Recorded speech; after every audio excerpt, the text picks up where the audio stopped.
welcome to my podcast, Leaving Religion a Guide. I am excited to share with you this next guest as diving into a little bit more of the sects or the groups that broke off from the original belief system around Mormonism.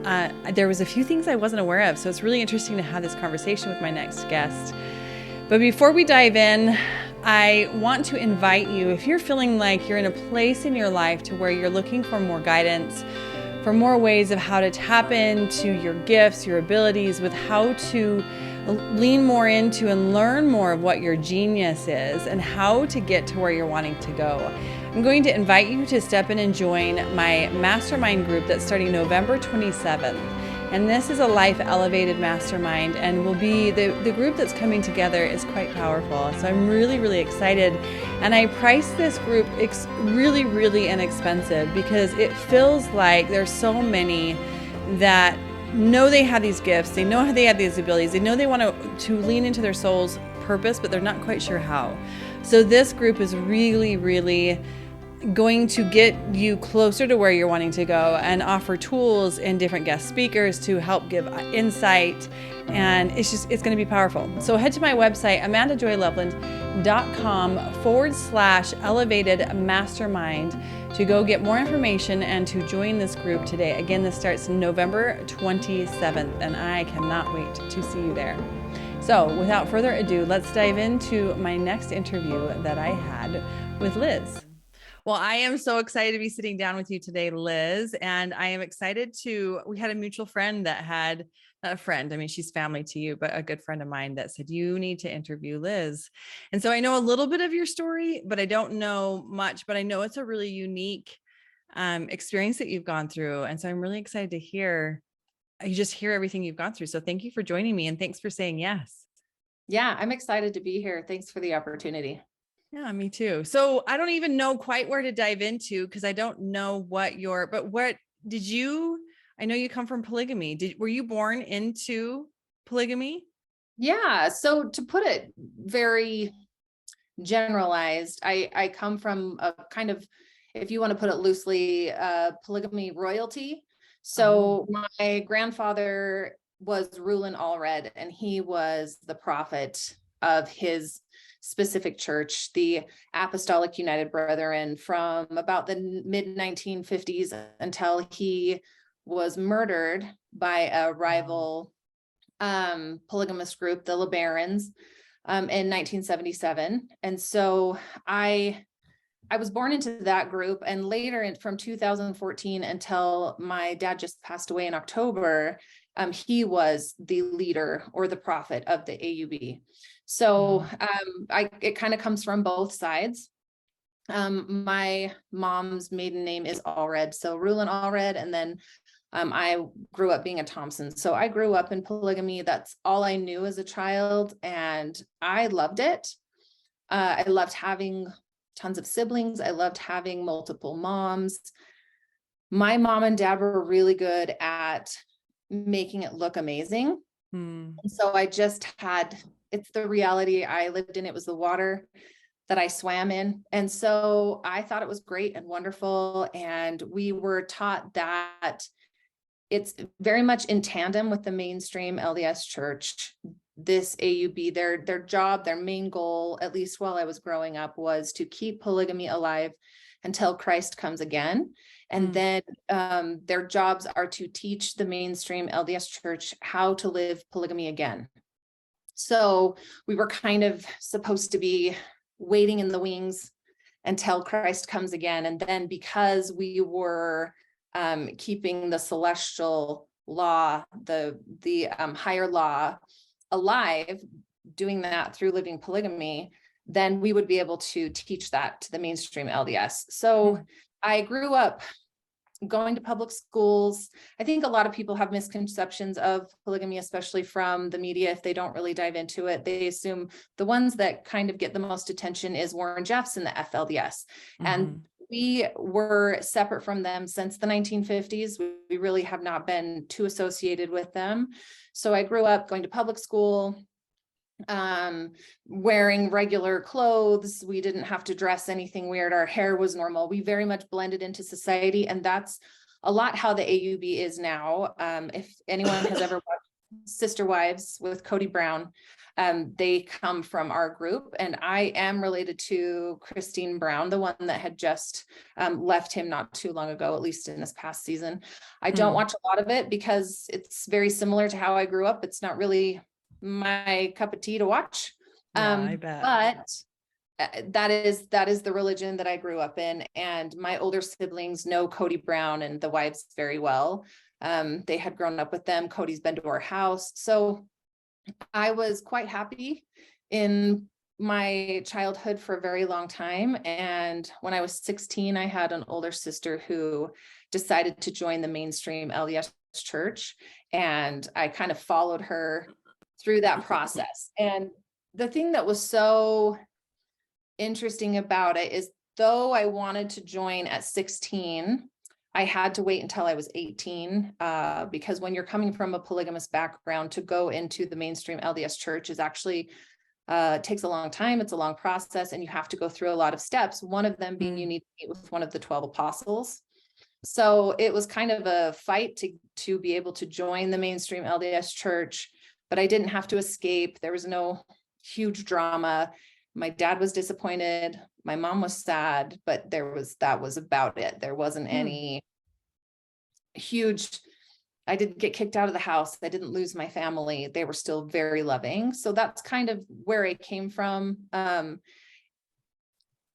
It is so similar to the mainstream LDS church that when I first joined mainstream LDS, I would sometimes have to check with people like my friends or my spouse, and ask them, is this teaching from mainstream, or is this something I'm remembering from like polygamy background? And they would kind of have to walk me through it. And that's when I was all in the mainstream LDS church for a very long time. I was baptized at 18, and I think I left in my mid 30s. Wow. Mainstream LDS. So I was quite happy in the mainstream LDS church too, because I was really good at just listening and obeying and following. I really trusted the leaders. I really trusted the information I was getting, because I wouldn't understand why anyone would be deceitful or not truthful. So I was quite happy in both. I didn't leave because I was disenchanted with either of them. Yeah. I just left because it felt like I was following my inner compass. That's beautiful. I'm curious, how come you say mainstream LDS? If you know a lot about Mormonism, there is so many branches of Mormonism, and the mainstream LDS church that's in Utah that people call Latter-day Saints, Church of Jesus Christ of Latter-day Saints, they have really tried to distance themselves from the many breakoffs and branches that have come from Joseph Smith's quote unquote restoration of the gospel. One of them being the Church of Christ that's back in Missouri. There's so many breakoffs of Mormonism that oftentimes when I am vacillating between all the different branches of Mormonism, I have to be more specific on who we're dealing with. Because mainstream is kind of came from the Brigham Young, got rid of polygamy, gave the blacks the priesthood in the 1978, 77 era. They did all these things that, and it has the largest following, but that's not all Mormonism is. I grew up Mormon. My polygamist background is Mormon. FLDS, you could call it Mormon. There's so many branches, so many breakoffs that when I'm so vacillated in between all of these different Mormon worlds, I have to make sure I differentiate between all of them. That's interesting. You're the first guest that I've had that says that phrase often, and I've really never heard that. So that's why I was curious why, but that makes sense. So did you, in your religion growing up with polygamy, then did you study the Book of Mormon, or did you have a different script? You did. Yeah. So the AUB, the polygamist background, really is similar to and draws from early Mormonism. So like the 1800s, 1844. If you want to kind of put like a stamp on it, I would say if you took Mormons from the 1890s, And that's really the Mormons you're dealing with, or the Mormons that I grew up with. So Interesting. you're dealing with the Doctrine and Covenants, Pearl of Great Price, Book of Mormon, the Bible, the King James Version, the old garments that go down to your ankles and wrists that have the ties in the front. You're really, if you were to step back in time, the mainstream LDS church has changed so much over time. And many times they would prefer to not recognize that, to pretend like it's always been that way. But so many things have changed over time. Temple endowments, temple covenants, all of these different things have changed so drastically, and they really try to pretend like they haven't, that it's this, God is the same yesterday, today, and forever, when realistically their base doctrines have changed. And in the AUB and the FLDS, though they have taken some things to extremes, they definitely have held on to the older beliefs, the older Mormons. So it's very much exactly the same. I mean, it was hard because as a child, mainstream LDS people are, especially, there was a huge push in the 1980s, 1970s, 1980s. They were losing some of their members to the polygamist groups, because if you're doing any kind of dive into Mormon history, you find that Joseph Smith was claiming that polygamy was the everlasting covenant, that was how you made it to the celestial kingdom, which is the highest kingdom in the Mormon heaven, is having 3 wives or more. So if you truly believe, and that is your testimony, that you want to make it to the celestial kingdom, and you want to find the base, the doctrine, the earliest doctrine that there was, you can easily get caught into polygamy. We had mainstream LDS people come off into our group because it was so similar to mainstream LDS, and yet held on to some of those base early doctrines that have not been changed over time. And that is different in so many ways, but one of the really damaging things is Blacks not being able to hold the priesthood. So in these many polygamist groups, you're not going to find anyone of African-American descent or Black, or however you want to define it, because they broke off before the mainstream LDS church gave the Blacks, or whoever you want to say it, the priesthood. So it's very, very old school. And so we very much grew up Mormon, and at the same time, we were ostracized, my family specifically, but most polygamous children are ostracized and treated differently and not allowed to play with the LDS kids. There was a real fear that was taught from the pulpit to stay away from polygamist families. That is actually one of the reasons why in the Temple Recommend interview, they ask if you have been affiliating with any outside groups, or it is about polygamists. They really lost a lot of people to polygamy. I actually have a really interesting story. So I grew up on the same street my whole life. My mom lived there for 50 years. She raised all of her kids there. And so everyone on the street knew that we were polygamist kids, and they were not allowed to play with us. We did go to public school, but I didn't have any LDS friends that lived on the same street with me because they weren't allowed to play with us. And a new family moved in, and it was a family of girls. There was like 6 girls, and they didn't know that we were polygamists yet. And it was so exciting. So we played with them all summer, my sister and I did.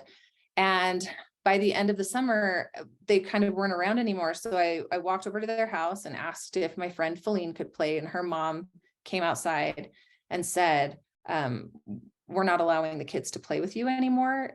You guys are polygamists, and that's just not okay. And so don't come back. And that was the theme of our childhood. We had rocks thrown at us. We got yelled at. That specific family, the dad's name was Joseph Smith. And he actually, it was. That's so interesting. Yeah, he became the stake president when my mom eventually divorced my dad and decided to join the mainstream LDS church. He became the stake president in that same area. And I was able to talk to him about what had happened as a child when I was a child. And I said, you know, you wouldn't, he asked my mom a question. He said, I hope you've enjoyed living in our neighborhood. And she said, well, I've never minded it. It's been fine for me, but my kids have had a hard time. And he goes, oh, that's too bad. Why? And that's when I jumped in and I said, well, it was actually your kids that weren't very nice to us. And you wouldn't let them play with us because we were polygamists. And he goes, yeah, that checks out. That makes sense. Shoot. I definitely wouldn't let my kids play with the polygamist kids. So that makes sense. He had no regrets. And really that was a theme throughout my childhood, is if people found out about my childhood and where I came from, there were lots of things that could happen. One of them being I would lose a friend, but the other one being that I could lose my family. There was raids in the 1950s to put in jail polygamist men. My grandpa Rulin actually got put in jail. So there was a real fear that was passed down to us that we needed to keep it secret. And along the Mormonism theme, sacred is secret. So then it's like, we're living polygamy, we're living the higher law. It's sacred, it's secret. We don't tell people. So it's this dichotomy where we lived in the world, but not of the world, just like times 10, because they're taught that in the mainstream LDS church. Yeah. But it's even more exponential growing up the way I grew up. Wow. Did you grow up in Utah? I did. So I grew up in West Jordan. AUB they're everywhere. When I first married my husband, I used to joke with him because I would see my aunts and my cousins and people that I grew up with all at the movie theater, at the grocery store. And I'd be like, that's from the AUB, that's from too. And they just look normal. So they live amongst us in Utah that you think you would recognize a polygamist, but you don't. I have brothers that are doctors and dentists. So they're all over. I grew up in West Jordan. Their main church is in Bluffdale, but there's kind of a large group in Eagle Mountain, in Santaquin. There's places in Montana, Mexico, Wyoming. There's places all over that have the same beliefs, but that's just specifically Apostolic United Brethren. We're not touching into any of the independent polygamists that don't really have a huge following. We're not talking about the Church of Christ. We're not talking, I mean, there's so many different branches and sects that people don't realize that it's really saturated and they're just unaware.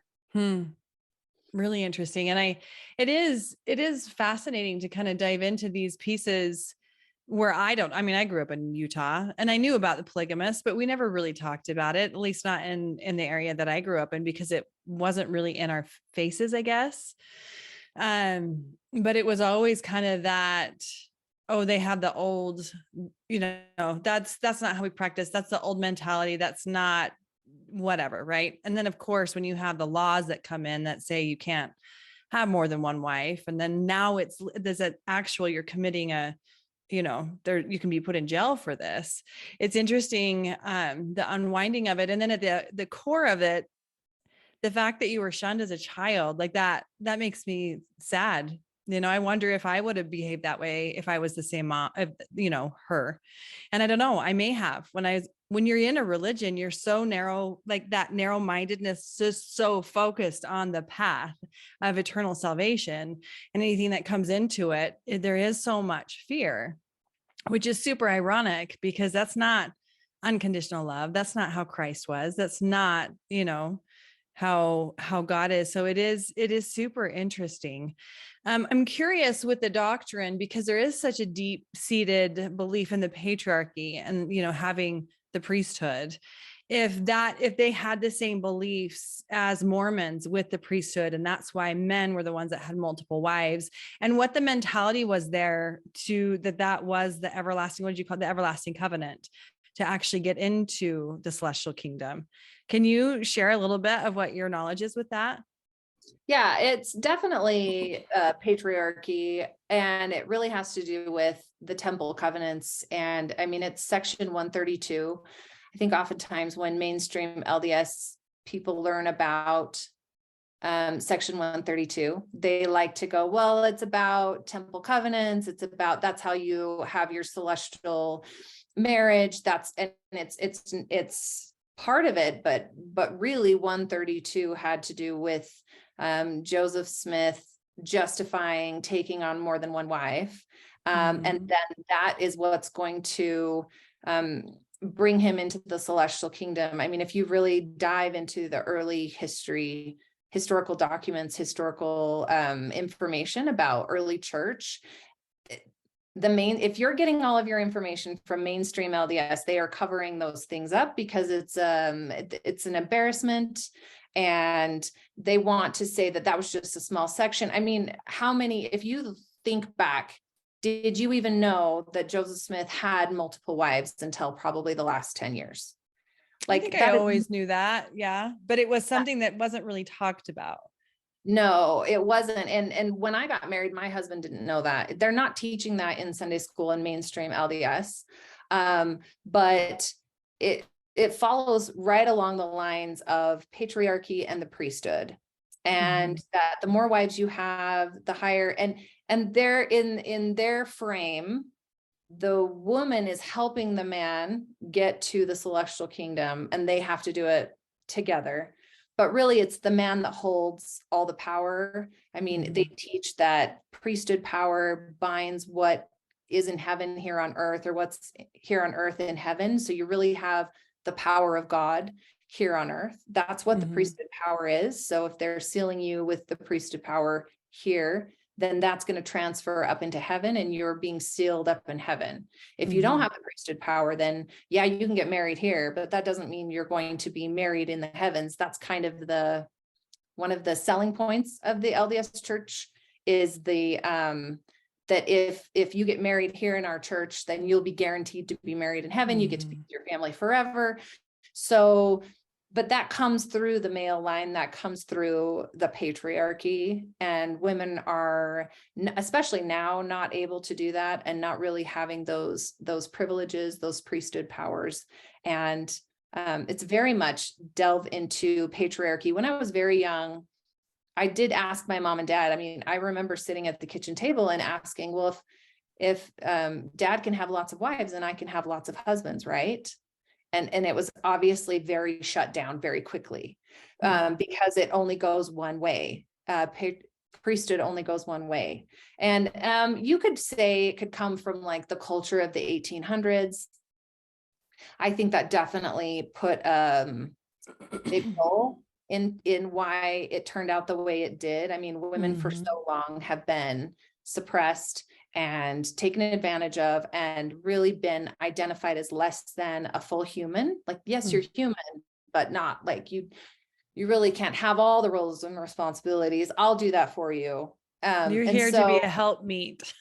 Yeah. And it's like, it's a big burden, but somebody's got to do it. Well, and it can't be you. So I'll make sure I do it. I mean, I think it absolutely has to do with patriarchy and priesthood. And that's just, was definitely more well-defined when Brigham Young took whoever would follow into a territory that didn't have a lot of white settlers. Of course, it was inhabited, but it didn't have a lot of white settlers. So he kind of got to curate the rules and the context and how people worked and functioned. So it worked out really well for him and for the LDS church to have kind of no one else around to make the rules or have any pushback. Yeah. So I think that's my thoughts on patriarchy. I think it's been around for so long that Mormonism really fed into it and really gleaned from it. I would agree. I'm just like, I'm on the tail end of a cold. So you can see, I keep clearing my throat. I apologize. It's like still just that last little end of this brutal cold that is going around that everybody's had. Ugh. Yeah, no problem. I find this so fascinating, right? Just the way that you can take truth, whatever the filters were that truth came through, some man that had all this revelation that then has gotten filtered through however many else that have come in as prophets and seers and revelators, and just created all these different sects and cultures, and it's quite fascinating. So I'm curious, as you were growing up within the AUB? What made you want to go be in the mainstream Mormonism? That's a really good question. It's kind of even now, as someone who's really taken a lot of time to think about it, because leaving a religion is very jarring and can be very hard. And I know that I spent a lot of time thinking about it. It was a very conscious decision.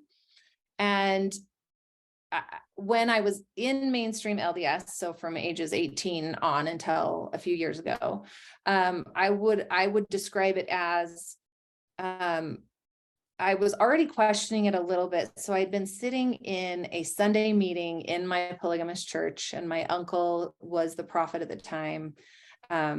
And he said over the pulpit, "What makes our break off of the church the correct break off?" And I remember kind of like stopping for a minute, because of course I was a good polygamous child, plague kid, and I was writing down everything he said, because this was the leader speaking, the prophet speaking. And I remember stopping my pencil and being like, wait a minute, what? You just called us a break off. So like, we're not the one true church, like we're a break off, and there's multiple break offs. And that was a thought stop for me.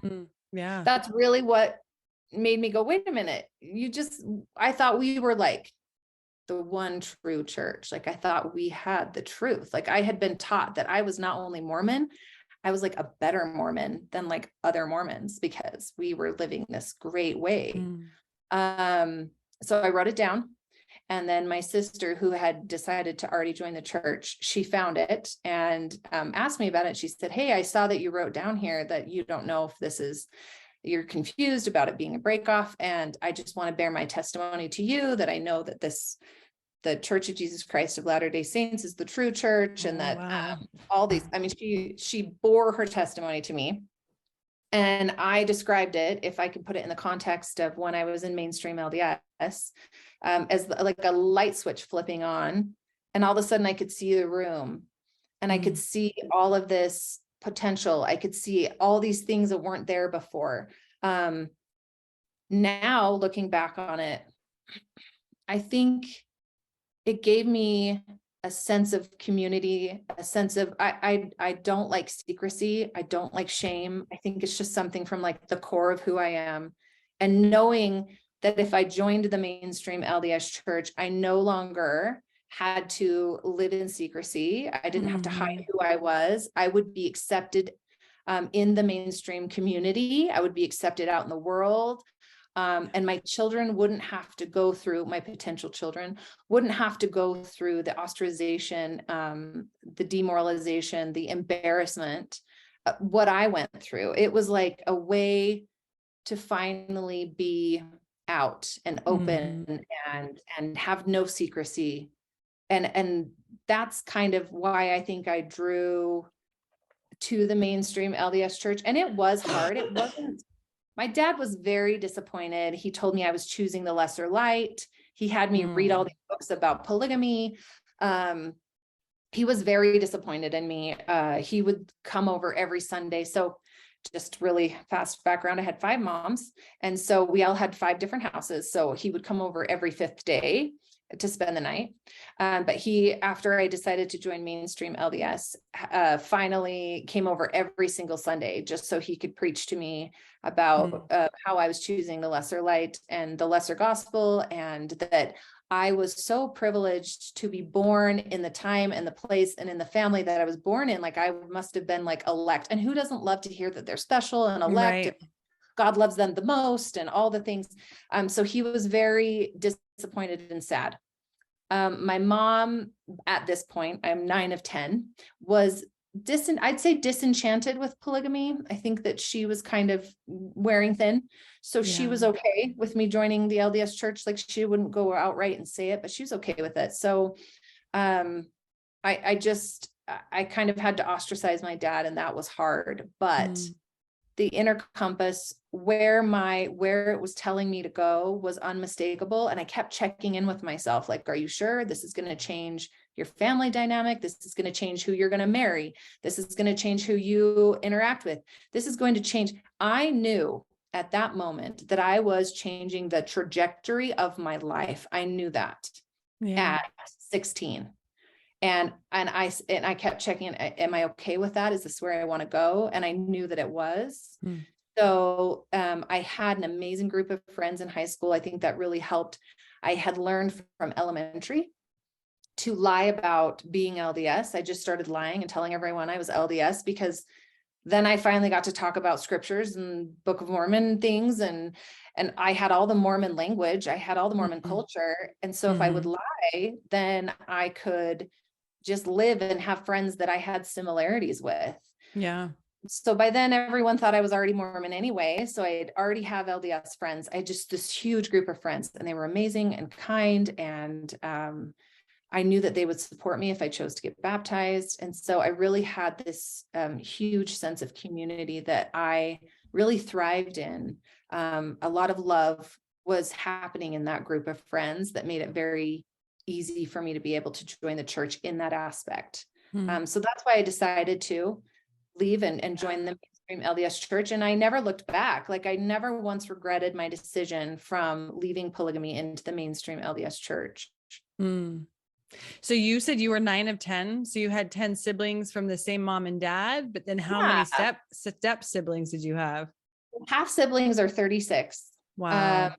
Yeah. So there's a lot of, they were kind of more my cousins. We didn't really live like the FLDS do, where a lot of the wives are in the same homes. We lived very much like, my moms were kind of more my aunts, and we would go and spend holidays with them. We'd see them every Sunday when we went to church. I would have sleepovers at their house with my siblings. And I loved it. I thought it was great. I loved that I had another mom at another house. I loved that I got to see my dad when he was spending the night at their house. So I thought it was great. I loved all the siblings. I loved a big family. I loved my moms. I loved having my dad around. It was just this huge sense of love that I had. Yeah. That's beautiful. So you were Mormon for how many years? 14, 15 or longer? So baptized at 18. Are you talking about mainstream? Baptized at 18. And then I left at probably 35, 36. So what was that transition like? It was very, very, very, very difficult. My husband will say that I probably cried every day for probably 2 years. Wow. It was a great sense of betrayal that I had felt. So it's a weird thing, because I was quite happy being mainstream LDS. I married a wonderful person, and we had a wonderful life. I was able to have all the kids I wanted. We never had any fertility problems. I fit quite well into my ward. I was friendly, outgoing. I worked really hard on all of my callings. I was in the young women's, in the primary, in the nursery. I was Relief Society president at 29. Like, I was in. And I had no reason to question or want to be out. There wasn't. And so the simplest way for me to describe it is, my dad became the leader of the AUB in 2014. And so I guess that's when it happened, was 2014. He became the leader, and I didn't care, because it's not my prophet. It's not my leader. He was just a really crappy dad growing up, and just very disengaged and just not very friendly and whatever. I didn't care. So when he became prophet, that was fine. But one of my older sisters came to me, and she said, she was actually no longer in the AUB either. She's completely out, non-religious. But she said, I'm having these like really weird flashbacks of a temple ceremony that I was involved in when I was 8. And she said, I remember wearing a white dress and walking into a room with a bunch of other little girls. And there was very inappropriate sexual acts being done. And she said, and I think Dad was there. And I just was like, I would never discount what she went through, but she was having like very weird flashbacks, and she couldn't remember all of it, but she definitely remembered it. And having my dad become prophet really had triggered that for her. And knowing the trauma that she had gone through, knowing that she would never lie about something like that. Yeah. It really made me stop and think about trying to put my dad in a leadership position and taking advantage of the power that he had. And it really drew a through line for me from my dad to my grandpa Rulin to Brigham Young to Joseph Smith. And I started seeing this consistent pattern of men abusing their powers and taking advantage of the people around them. Mm-hmm.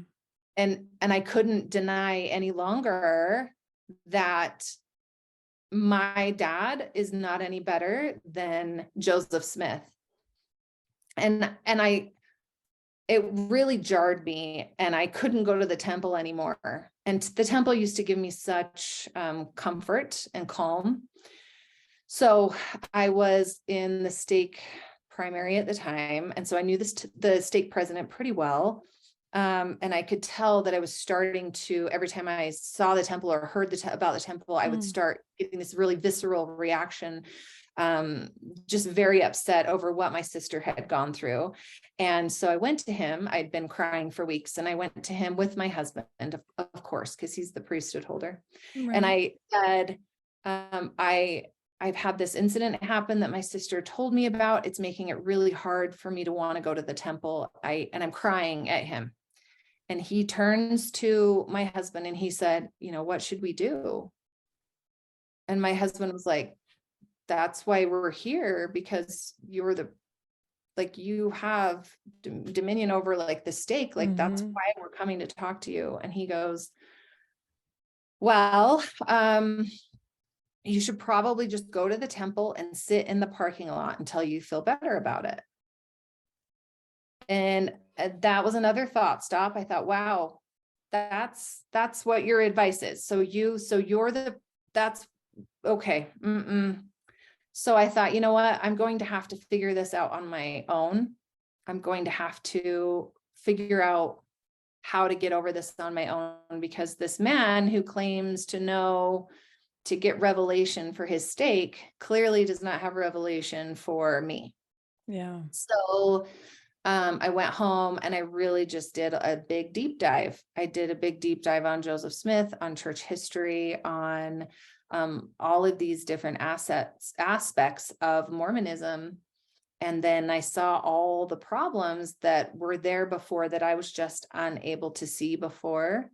But really the through line was watching these charismatic, so fun, so great men take advantage of their power over people. And and of course there's all the other things, LGBTQIA issues, racism, obviously the doctrine, just so many different things that I have an issue with. But really the main thing was the string that pulled the sweater was my dad becoming a prophet of the AUB that really had nothing to do with me in 2014. So did the AUB have temples? Were the temple rituals really similar to it's funny. They're similar, like the 1800s. So when you go in and you're getting your garments, your endowments, well, not your covenants, but just your garments, you have to go through a washing and anointing, right? So they were very much old school, where the washing and anointing, you're naked and you're in a bathtub and there are some older women touching all over your areas. Interesting. To wash and anoint you. So that was, and the temple covenants, they still include the punishments that go along with it. So it's very much old school Mormonism. But the funny thing is, when my grandpa Rulin was in charge of the AUB, there was no temple to be had. So what the teaching was at the time was, you go join the mainstream LDS church, become a member, however you need to do it, go get your temple covenants, get your garments, come back and live polygamy. And interesting. it's happening a lot. And that's actually why the mainstream LDS church really buckled down in the 1980s, because I'm sure a lot of it had to do with my grandpa telling people I had no idea about that. How fascinating. Go in and fake it. And then my grandpa had given a prophecy that before, I think it was before my Aunt Beth, it's just a woman in our polygamist community, before she dies, that she will be able to get the temple covenants without going through the mainstream LDS church. Well, my grandpa gets murdered. She's getting older. She's about to die. And they're like, there's this prophecy. Crap, we got to do something about it. And they went in and they took the temple covenants and opened their own endowment house. And so there is an endowment house now that they go through and do their own garments, their own temple covenants, their own washing and anointing, their own sealings. But that wasn't how it originated. It was that we were supposed to be in tandem. Really, it is that AUB polygamists keep polygamy alive, and then the church does everything else. The missionaries, the temple, all those other things, that's all the church's responsibility. And then they're supposed to live polygamy. So it's changed. I mean, even polygamy has changed so much to kind of accommodate where the church has dropped stuff off, where the church has no longer practiced, or what the rules of the church are, where they make it really difficult for polygamous people to join the church. So they do now, they didn't at one point. Wow. And what an interesting thing to have happen to allow you to start questioning that event with your sister, which, especially with the client work that I do and the circles that I walk in, there are a lot of people who have memories similar to little girls having trauma with older men and the different rituals that take place. And, I'm like trying to decide if I want to touch on this or not. From what I understand, and the belief that I hold, is that at some point in this earth, there was a belief, especially with women, that they carry certain aspects with them that can be taken and received for themselves through sexual acts. And the reality is sex is a sacred act. It's a very sacred act, and it has been tainted with a lot of different practices and a lot of different religions that try to control how sex is done. And so it's interesting, I feel, how, like any truth that we're talking about, it's been taken and twisted just a little bit for whatever reason, for manipulation, for power, for whatever it is. And this is one of those pieces that I think it has been around for a long time, sadly, and I believe still around in a lot of different religions.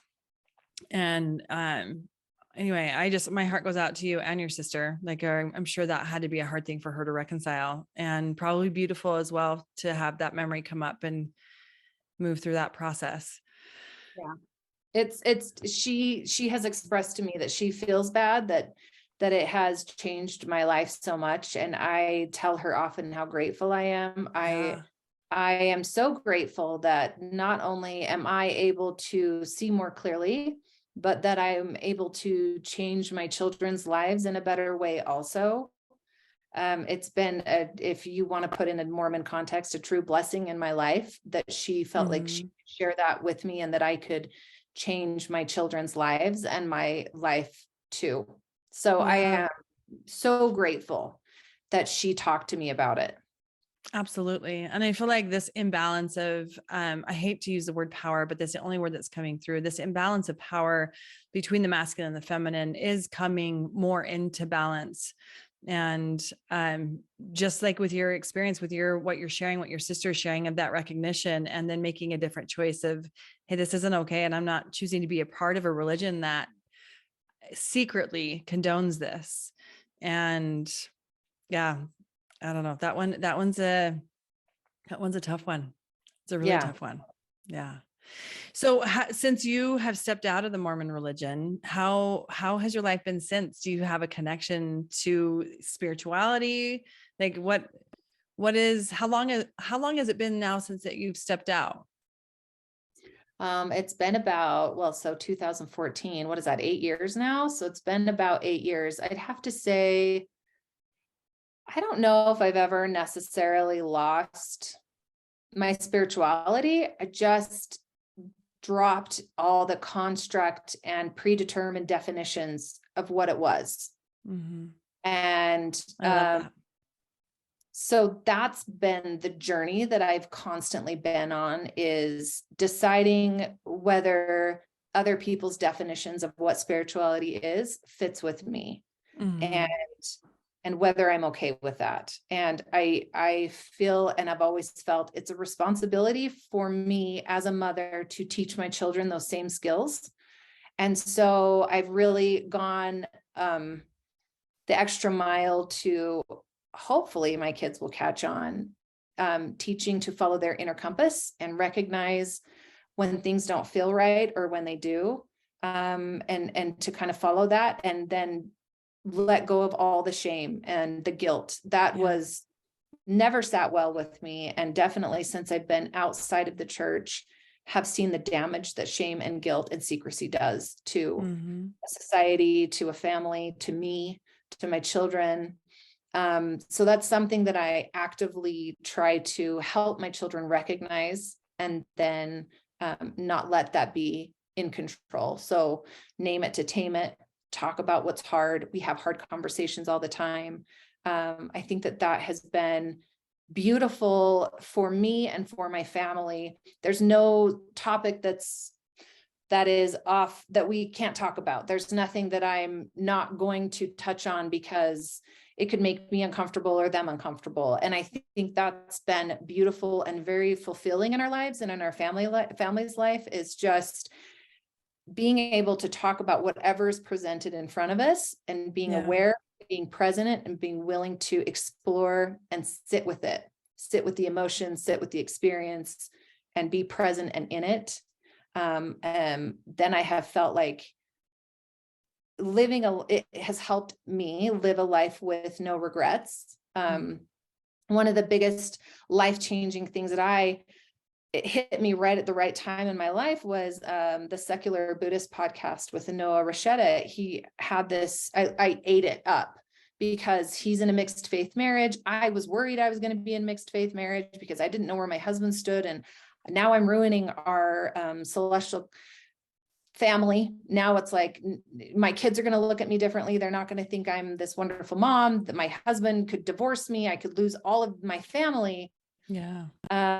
And he really helped me navigate. And there's this story that I love that he talks about, a Buddhist monk coming across a river, and he built himself a raft and made it across the river. And then he was trying to decide, should he carry this raft now that he has mountains to pass, or should he let it go? And that's really how I've taught my life or thought of my life is, I'm grateful for where I was when I was. I don't regret being Mormon. I don't regret growing up polygamist. I don't regret the kids I had, or the choices I made, or the husband I married, or where I'm at, because I did the best I could with the information I had at the time. And I want that for my children. I want them to not have this like guilt and worry and shame that they made the wrong choice. They did and if you're present, and if you're aware, and if you're in the situation, then you can have that too. Just this constant, like, I did the best I could with the information I had. And be okay with it. And then giving yourself grace in that space. I just had a conversation with someone this morning about that self-forgiveness piece, and how when we carry guilt from the past, it shapes our future. And how important it is. And it hit me on a deeper level of, where are the places within me of choices that I've made in my life that have created, repercussions, especially when we have children, right? The things that we choose as parents, we do our best. And there's things that affect our kids and affect our circles. And where have I not given myself grace and that forgiveness of, I was just doing the best with what I had.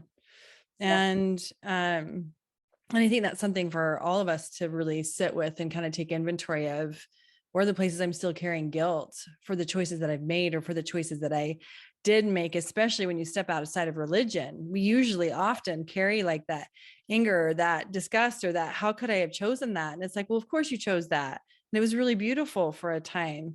And now you're choosing something else. And I love all the pieces that you're sharing, because this ability that we have now to teach our children to ask the questions. What did you say? If it's uncomfortable, what was that little phrase? Like, you speak it. What was it that you said that you do with your kids?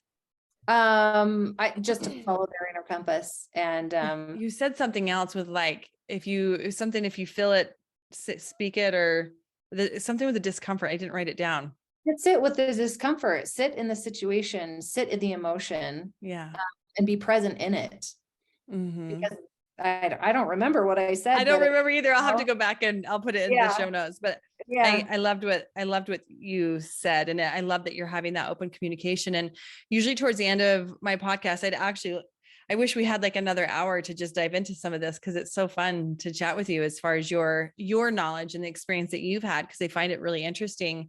But one of the things that I ask most podcast guests is, what would you recommend? What advice, what one thing would you leave to anyone that's listening that may be choosing out of any religion, that is struggling? You spoke for 2 years, you had tears almost every day, and you had emotions that you were even sharing that. And that was a really hard chapter for you and for so many that step out of religion. So what is that one piece of advice that you would love to offer?